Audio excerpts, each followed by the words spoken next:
referentes al reconocimiento de los pueblos originarios. La primera, en 1992, que tuvo como marco la protesta de los 500 años de resistencia de los pueblos indígenas de América, con el reconocimiento de México como una nación pluricultural, expresada por la presencia de los pueblos indígenas a lo largo del territorio nacional. Segundo, 2 años después, los indígenas del sureste mexicano llevaron nuevamente a la agenda nacional el tema del reconocimiento de los pueblos indígenas, dando inicio en 1995 un proceso de diálogo relacionado con los derechos y los aspectos de la cultura indígena. El primero resultado fue la firma de los acuerdos de San Andrés el 16 de febrero de 1996, que daría la pauta para establecer una nueva relación entre el gobierno y los pueblos indígenas. Tercero, el reconocimiento de los derechos de los pueblos indígenas es un elemento para su reconstitución,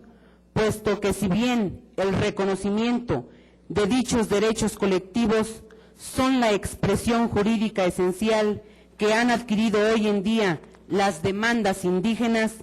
existen otros elementos que le han dado vida a la convivencia comunal, como los conocimientos tradicionales y su propia cosmovisión. Cuarto, en las reformas del artículo 2 de la Constitución Política de los Estados Unidos Mexicanos del 2001 hay avances, pero es menester reconocer que aún existe una deuda legislativa con los pueblos y comunidades indígenas. Los parlamentarios de esa época tuvieron muy claro que había aspectos de la política pública y de los derechos indígenas que se tenían que reconocer en la Constitución Federal, y aspectos de la política pública y de los derechos indígenas que se tenían que reconocer en las leyes estatales, porque las múltiples diferencias de lo que pretendemos de la conservación de la identidad y de la pluriculturalidad de México se tienen que tomar en cuenta en estos 2 aspectos. Quinto, es importante que el Estado impulse reformas que den cabida a las diferentes cosmovisiones de las comunidades y pueblos indígenas, reconociendo la dificultad que representa la pluriculturalidad, que por una parte es riqueza, pero por otra parte también son diferencias, y esas diferencias hay que respetarlas y hay que normarlas. Sexto, que en el marco de la diversidad, el reconocimiento, valoración y aprecio por la diferencia, emergen proyectos alternativos que irrumpen como propuestas inéditas y creativas, proyectos específicos desde una perspectiva basada en la diversidad y en la interculturalidad, surgiendo como expresión de este reconocimiento la diversidad cultural, étnica y lingüística. Séptimo, la existencia de una sociedad intercultural lleva a considerar marcos de convivencia que permitan la comunicación entre individuos y grupos sociales culturalmente diferentes, permitiendo así un desarrollo integral a los pueblos indígenas. Octavo, la observancia y respeto del carácter multicultural de nuestro Estado, que permita la promoción ante instancias correspondientes sobre acciones contra la discriminación o exclusión social, y para la construcción de una sociedad incluyente, plural, tolerante y respetuosa, transitando hacia el reconocimiento de que la diversidad enriquece a la sociedad, resultando apremiante realizar los cambios que nos permitan estar a la vanguardia de los tiempos que estamos viviendo. Noveno, para que los pueblos y comunidades indígenas puedan ejercer sus derechos, es necesario su reconocimiento como sujeto de derecho, con personalidad jurídica, esto es, que se requiere la manifestación expresa del legislador para conformar entidades de derecho público que gocen de personalidad y capacidad jurídica plenas, con todas las consecuencias legales inherentes, no solo capacidad de goce, como en el caso de las entidades de interés público, sino más acabadamente capacidad de ejercicio, elemento inminente al sujeto de derecho público. Mientras esto no suceda, su existencia no puede ser probada legalmente y por lo tanto no pueden contraer obligaciones ni ejercer sus derechos como entidad colectiva. En esta última consideración del sujeto de derecho público con personalidad jurídica y patrimonio propios, constituye un elemento necesario para la identificación de este sujeto de derecho. Es instrumento de identificación que con esta reforma se pretende crear. Décimo, es importante considerar que hasta el momento los mecanismos de corresponsabilidad entre el Poder Judicial y la aplicación de sanciones por parte de las comunidades indígenas no se han delimitado. Esta situación provoca conflictos con las instituciones del Estado en el momento de aplicar las normas internas de la comunidad para resolver sus propios conflictos. Por ello, específicamente en la Administración de Justicia se precisa delimitar el ámbito de competencia o jurisdicción indígena para evitar conflictos con las instituciones competentes de procuración, administración e impartición de justicia, lo que deberá armonizarse en las leyes que correspondan. Décimo primero, durante los últimos años, la jurisprudencia del Sistema Interamericano de Derechos Humanos ha contribuido a desarrollar los contenidos mínimos del derecho de propiedad comunal de los pueblos indígenas sobre sus tierras, sobre sus territorios y recursos naturales, con base en las disposiciones de la Convención Americana sobre Derechos Humanos y de la Declaración Americana de los Derechos y Deberes del Hombre, interpretadas a la luz de las normas del Convenio 169 de la Organización Internacional del Trabajo, OIT, sobre pueblos indígenas y tribunales en países independientes,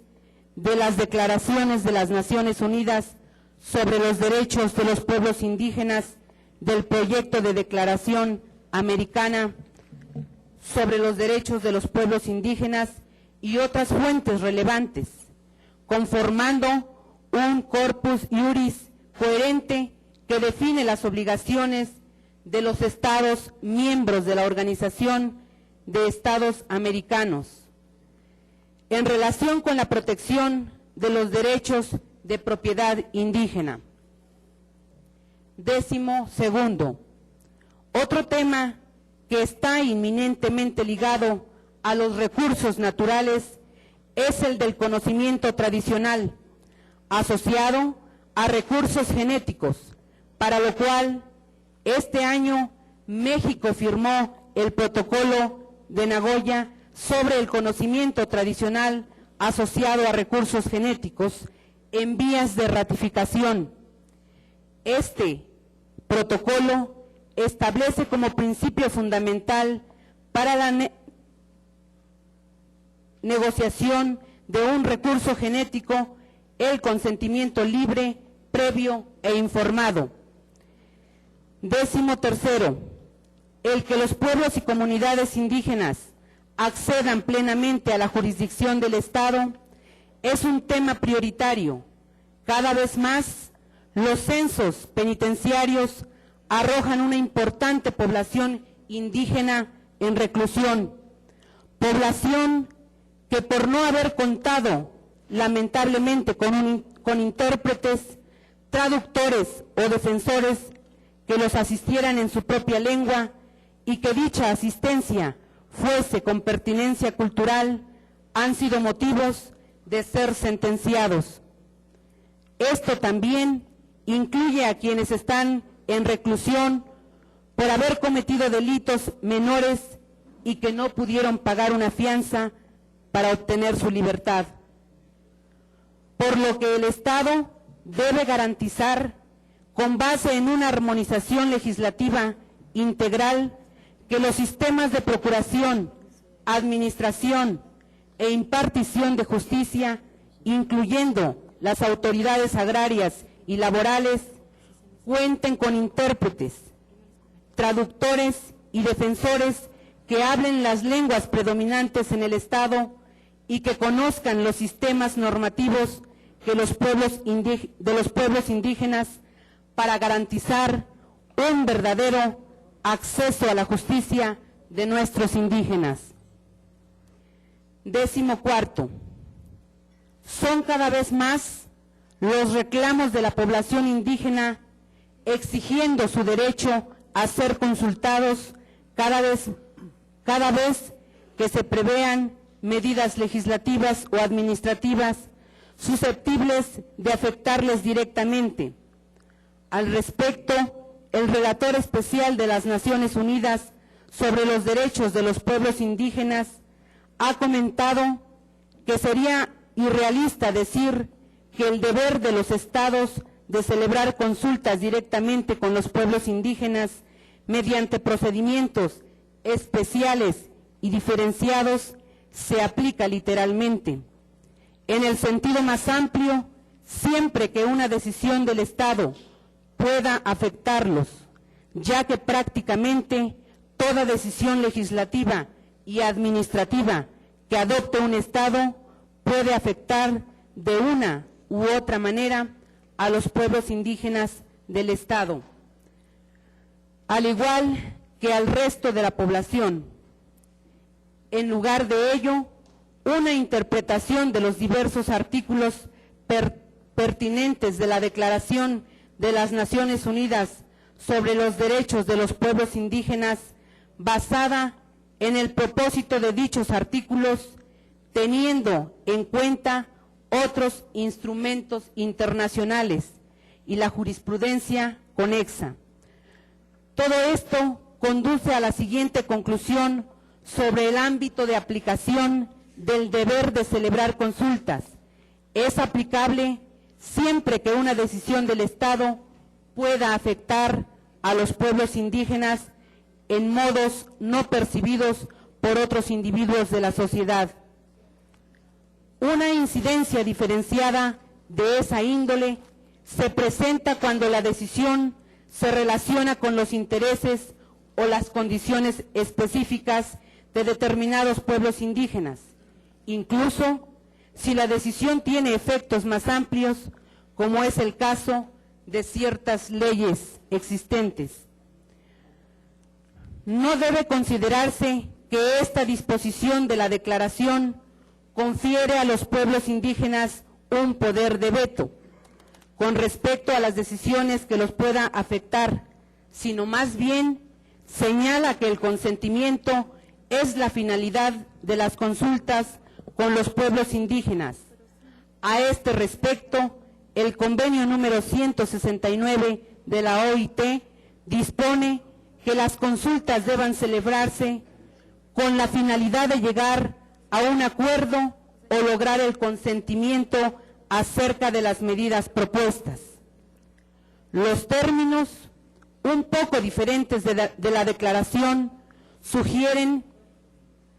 que se hace más hincapié en que las consultas sean negociaciones en procura de acuerdos mutuamente aceptables y se celebren antes de la adopción de las decisiones sobre las medidas propuestas, y no consultas con el carácter de mecanismos para proporcionar a los pueblos indígenas información sobre decisiones que ya se han adoptado o están en proceso de adoptarse, sin permitirles influir verdaderamente en el proceso de adopción de las decisiones que van a repercutir en ellos. 15. Estos instrumentos internacionales a los que se han hecho referencia constituyen un importante corpus iuris en materia de derecho indígena, toda vez que con fecha 10 de junio del 2011 se publicó en el Diario Oficial de la Federación la reforma constitucional en materia de derechos humanos, subrayando que todas las normas relativas a derechos humanos se deberán interpretar a la luz de la propia Constitución y tratados internacionales, lo que implica la importancia de legislar con estándares internacionales de derechos humanos. Aunado a lo anterior, es importante destacar que el artículo 1, párrafo 3 de la Constitución Política de los Estados Unidos Mexicanos prohíbe la discriminación motivada, entre otras cosas, por las discapacidades, por lo que a ese respecto se considera modificar el término establecido en la Constitución del Estado de capacidades diferentes. Por todo ello, esta iniciativa que hoy se presenta plantea la necesidad de modificar el artículo 5 constitucional de la Constitución Política de nuestro Estado, a efecto de garantizar mejores condiciones de vida a los habitantes del territorio estatal. Pido a la Presidencia continúe con la lectura el diputado Prisco Manuel Gutiérrez. Adelante.